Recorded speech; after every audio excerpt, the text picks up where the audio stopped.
Okay, guys, in every lesson that we've learned so far, there are exceptions. So here are the exceptions in the gerund. These are commonly used verbs with gerund. So these verbs are generally followed by a gerund. No matter what the reason, these verbs are usually followed by a gerund, okay? So you can just create sentences with them and practice. I would suggest creating a sentence with each one of them so you can not only remember the verb, but also practice using it with a gerund. For example, she admitted living with her uncle. They advised leaving early. They anticipated buying the house. They acknowledged making a mistake. They appreciated receiving the gift. So after these verbs, you're generally going to have a gerund.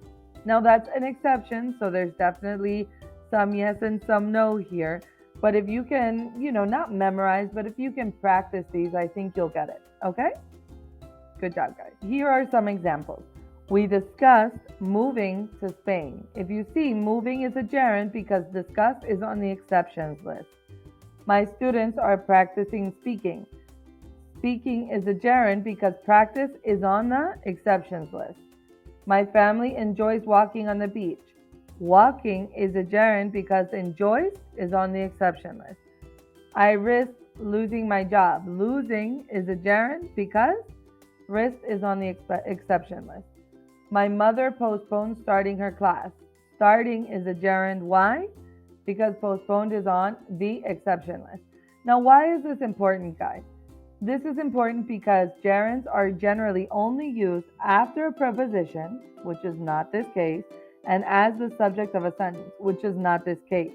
So if it's not after preposition and it's not used as a subject, then it is an exception. Does that make sense? Okay, so just review the exception list, make one with each one, just like we did in the infinitives.